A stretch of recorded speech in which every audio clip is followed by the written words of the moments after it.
Hi guys, welcome back to my channel. This is Priya. I hope all are good and fine. So आज की video में हम discuss करेंगे, जैसे कि आप स्क्रीन पे देख रहे हैं, असेसमेंट फॉर लर्निंग की थर्ड यूनिट जो है उसके एमसीक्यू क्वेश्चंस के बारे में आज हम डिस्कस करने वाले हैं। इससे पहले जो था हमने फर्स्ट एंड सेकंड के ऑलमोस्ट 15 या 14 क्वेश्चंस जो हैं डिस्कस किए हैं। हम इसलिए कर रहे हैं क्योंकि इस बार भी शायद आपके पेपर ऑनलाइन हो, तो आपको एक आइडिया लग जाए जो सेकेंड ईयर के बच्चे हैं बीएड के, कि कैसे आपका एग्ज़ाम्स हो सकते हैं या क्वेश्चंस कैसे आ सकते हैं। तो आज हम थर्ड यूनिट के डिस्कस करेंगे, तो टाइम ना वेस्ट करते हुए वीडियो को स्टार्ट करते हैं। तो जो आपको फर्स्ट क्वेश्चन है, आपका थर्ड यूनिट सेमेस्टर एक टॉपिक है, उस पर बेस्ड है आपका थर्ड यूनिट। आपको एमसीक्यू की प्रिपरेशन कैसे करनी है, जैसे मैं आपको हमेशा बोलती हूँ कि चैप्टर को आपको डीपली रीड करना ही है, वो तो मस्ट ही है, क्योंकि एमसीक्यू क्वेश्चन आपके हर एक लाइन से बन सकते हैं। ये कि वो जैसे एक आपका क्वेश्चन होता है, उसका इतना बड़ा पैराग्राफ है, तो हर एक लाइन से एमसीक्यू बन सकता है। तो आपको प्रेफरेंस किसको देनी है ज़्यादा, जो आपके ऐसे वर्ड होते हैं कि ये वर्ड किससे डिराइव हुआ है, समथिंग, जैसे आप फर्स्ट क्वेश्चन देख रहे हैं, या फिर ऑथर्स के नेम, या आपकी जो आपकी डेफिनेशंस होती हैं किसने दी हैं, या जो टाइप्स होते हैं किसी के, उसका मीनिंग पूछ लिया जाता है कि किसका टाइप है या कौन सा इसका स्टेटमेंट है। तो ये सब आपको अच्छे से करने हैं, ठीक है। तो फर्स्ट क्वेश्चन क्या है आपका आज का, वो है the word semester is derive from a which word. जो सेमेस्टर वर्ड है वो किससे डिराइव हुआ है? First is Greek word, second is Latin word, third is Italian and fourth is none of these, ठीक है। देखिए, मैं आंसर आपको पहले से इसलिए दे देती हूँ ताकि हम टाइम वेस्ट नहीं करेंगे, क्योंकि पेपर आपके कभी भी जून आने वाला है, जुलाई या जून में आ जाएंगे। फिर जब हम रिवीजन करेंगे ना, उसमें हम डिस्कस करेंगे कि इसका आंसर क्या हो सकता है, ठीक है। तो जो आपका सेमेस्टर वर्ड है ना, वो आपका लैटिन वर्ड से डिराइव हुआ है, तो उसका आंसर क्या है? Option number second, that is Latin word. Second आपका है कि the dash system reduces students burden because the syllabus is divided into 2 terms of an academic year. उस सिस्टम को क्या कहते हैं जिससे स्टूडेंट्स का जो बर्डन है, जो वर्कलोड है, वो रिड्यूस हो जाता है, क्योंकि जो हम सिलेबस है ना उसको डिवाइड कर देते हैं 2 टर्म्स ऑफ एकेडमिक ईयर में। जैसे आपकी क्लास होती है या 1 ईयर है आपका, उसमें 2 टर्म्स में डिवाइड कर दिया जाता है सिलेबस को, कि इस टाइम तक ये हो जाएगा कवर, हमारा ये सिस्टम, सॉरी, ये सिलेबस कवर हो जाएगा। तो इसको क्या कहते हैं? इसको हम सेमेस्टर सिस्टम कहते हैं। जैसे अब आपके बीएड के भी सेमेस्टर सिस्टम होते हैं ना, फर्स्ट से सेकंड, थर्ड, फोर्थ, सिक्स तक होते हैं, ठीक है। अगर 2 ईयर्स की हैं तो 4 सेमेस्टर्स आपके होंगे, कि हर एक साल में आपके 2 बार पेपर होते हैं, ठीक है। सिर्फ रिड्यूस सिलेबस भी कम होता जाता है आपका साथ साथ। तो इस सिस्टम को क्या कहते हैं? सेमेस्टर सिस्टम कहते हैं, जो स्टूडेंट्स के वर्कलोड को या बर्डन को रिड्यूस कर देते हैं। तो आंसर क्या है आपका? Option number third. Third question है, the semester system is a very dash system as it engages both the faculty and the students throughout the year. उस सेमेस्टर सिस्टम को क्या कहते हैं? कि जो आपका सेमेस्टर सिस्टम होता है ना, वो कैसा सिस्टम होता है जिसमें आपके फैकल्टी, मतलब कि टीचर्स, आपका स्कूल और आपके स्टूडेंट्स जो होते हैं थ्रू आउट द ईयर दोनों ही इसमें पार्टिसिपेट करते हैं, दोनों का इसमें इन्वॉल्वमेंट होता है, ठीक है। तो ये आपका कैसा सिस्टम होता है? First is reactive, second is proactive, third is independent and fourth is both A and B.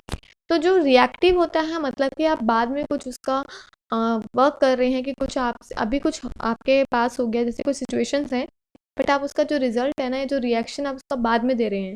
कोई सिचुएशन क्रिएट हो चुकी है, सब कुछ हो चुका है, बट तो आपने उसके लिए कुछ भी नहीं किया है, आफ्टर दैट आप कुछ सोल्यूशन निकाल रहे हैं, तो वो रिएक्टिव हो गया। प्रोएक्टिव मतलब आपने पहले से ही सोल्यूशन निकाल के रख लिया कि अगर ऐसी कोई प्रॉब्लम आई फ्यूचर में तो हम इसको यूज़ कर सकते हैं। इंडिपेंडेंट, जो किसी पे डिपेंड नहीं होता, तो बोथ ए एंड बी।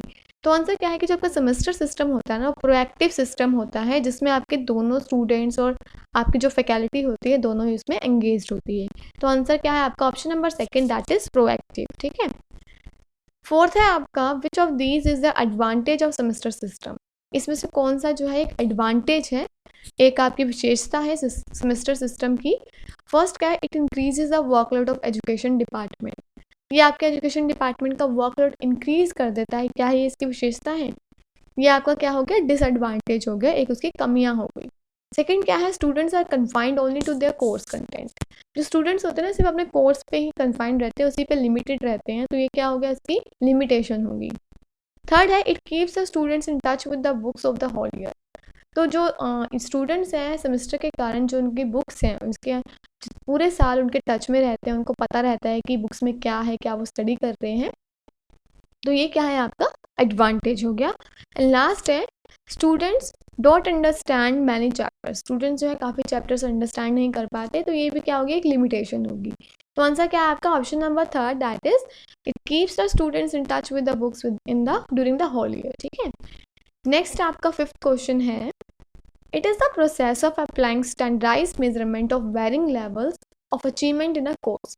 ये एक प्रोसेस है जिसमें हम एक स्टैंडर्डाइज मेजरमेंट को यूज़ करते हैं, अप्लाई करते हैं of varying levels of achievement in the course. जो डिफरेंट डिफरेंट लेवल्स होते हैं अचीवमेंट में एक पर्टिकुलर कोर्स में, उस प्रोसेस को हम क्या कहते हैं। जैसे होता है ना कि प्रोसेस ऑफ अप्लाइंग स्टैंडर्ड, एक मेजरमेंट आपको दे दिया जाता है आपके अचीवमेंट लेवल को मेज़र करने के लिए, स्टूडेंट्स ने कितना अचीव किया है, कितना उन्होंने लर्न कर लिया है, तो उनको एक पर्टिकुलर टर्म दे दी जाती है, तो उस प्रोसेस को क्या कहते हैं, इवैल्यूएशन कहते हैं, मेजरमेंट, ग्रेडिंग या ग्रेड बेस्ड सिस्टम। तो इसका आंसर क्या है आपका, ग्रेडिंग। इससे होता है ना, ग्रेड ए दिया आपको, ग्रेड बी दिया, आपके परफॉर्मेंस बेस्ड होता है ये। ठीक है, अगर आप अच्छा परफॉर्म करते हैं तो आपको ए ग्रेड मिलता है, उससे कम स्टूडेंट्स को बी ग्रेड, सी ग्रेड। तो ये क्या होता है, एक मेजरमेंट होता है, एक स्टैंडर्डाइज मेजर रख देते हैं ABCD कि जो आपके अचीवमेंट्स लेवल है उनको हम ऐसे क्या करेंगे, मेजर करेंगे। तो इस प्रोसेस को हम ग्रेडिंग कहते हैं। सिक्स्थ है आपका, range of marks that are valid between A1 grade. जो आपके A1 ग्रेड होते हैं ना, जैसे दिया होता है कि इससे इतने मार्क्स तक जितने बच्चों के आएंगे उनको A1 ग्रेड मिलेगा, अगर इस में रेंज में आएंगे तो उनको B1 ग्रेड मिलेगा, या C मिलेगा, या D मिलेगा, सो ऑन। तो जो A1 ग्रेड है उसमें कौन से मार्क्स वेरी करते हैं, 51 to 60, 71 to 80, 81 to 90 या 91 to 100। तो जो 91 to 100 होते हैं वो A1 ग्रेड के बच्चों के लिए होते हैं। फर्दर डिवाइड किए जाते हैं डिफरेंट डिफरेंट एज के अकॉर्डिंग। तो इसका आंसर क्या है आपका, ऑप्शन नंबर 4। सेवंथ है आपका, what is the full form of CBCS। देखो फुल फॉर्म्स भी काफ़ी आती हैं, तो फुल फॉर्म्स भी अच्छे से याद करनी है। तो CBCS की फुल फॉर्म क्या है, first is choice based credit system, course based credit system, curriculum based credit system, या नॉन ऑफ दीज। तो इसका आंसर है आपका चॉइस बेस्ड क्रेडिट सिस्टम। ठीक है, एट्थ क्वेश्चन है आपका, full form of OES। OES की फुल फॉर्म क्या है आपको ये बताना है, offline examination system, one time examination system, online examination system, या नन ऑफ दीज। तो जो OES की फुल फॉर्म है वो आपकी है ऑनलाइन एग्जामिनेशन सिस्टम, या जिसको आप MCQ क्वेश्चंस भी कहते हो ना जो आपके होंगे, तो ये क्या है आपकी ऑनलाइन एग्जामिनेशन सिस्टम। 9 है, who develop an innovative scheme of on demand exam. जो ऑन डिमांड एग्जाम है, ये इनोवेटिव स्कीम जो है किसने डेवलप की थी, ये क्वेश्चन है आपका। फर्स्ट है NCIDE ने की थी, नियोस ने की थी, बोथ A and B या नन ऑफ दीज। तो ये जो नियोस है और NCIDE है, इन दोनों ने ही ऑन डिमांड एग्जाम्स की क्या की थी, इनोवेटिव स्कीम है उसको डेवलप किया था। तो इसका आंसर क्या है आपका, option number 3, that is both A and B। देखो अब इन दोनों की फुल फॉर्म भी आ सकती है ना, NCIDE की फुल फॉर्म बताइए, नियोस की फुल फॉर्म बताइए, तो ये भी आप अच्छे से लर्न कीजिएगा। 10 है आपका, what is the full form of NIOS. NIOS की फुल फॉर्म क्या है, national institute of open schooling, national institute of online schooling, या national institute of offline schooling. तो नियोस की फुल फॉर्म है national institute of open schooling. ठीक है, तो right answer is option number 1। Next है आपका question number 11, how many courses are run under exam on demand scheme. जो ये ऑन डिमांड स्कीम थी उसके अंडर कितने कोर्सेज जो है वो रन किए जा रहे हैं, आपको बताना है 145, 135, 125 या 110। तो इसका आंसर है 135 courses are run under on demand scheme. ठीक है, तो right answer is option number 2, that is 135। Next is, what is the use of ICT in the system of education.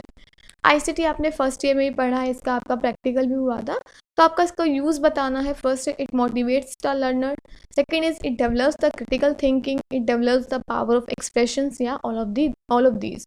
तो राइट आंसर क्या है कि ICT information and communication technology आपकी इन तीनों चीज़ों में आपकी हेल्प करती है, यूजफुल होता है। तो option number 4 is your right answer, that is all of these.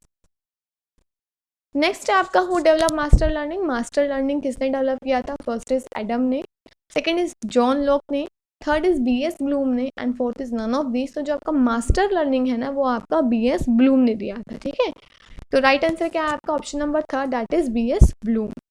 Next is, what is the full form of ODES। ODES की फुल फॉर्म आपको बतानी है। First is open descriptive exam system, on demand exam system, open device exam system, या none of these.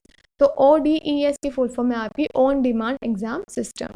तो right answer is option number 2, on demand exam system. तो ये थे आपके 14 क्वेश्चन जो यूनिट 3 के असेसमेंट फॉर लर्निंग के हमने आज डिस्कस किए हैं।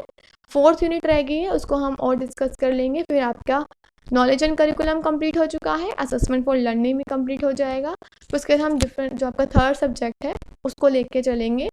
तो अगर आपको वीडियो अच्छी लग रही हो तो प्लीज़ लाइक शेयर कमेंट ज़रूर कीजिए, और अगर आपके कोई सजेशन है मुझे देने के लिए वो भी दीजिए, वेलकम करूँगी वो सजेशंस का भी। और अगर आपको कोई भी क्वेरी है तो आप मुझे कमेंट भी कर सकते हैं। और that's all, thank you, have a good day and be safe also.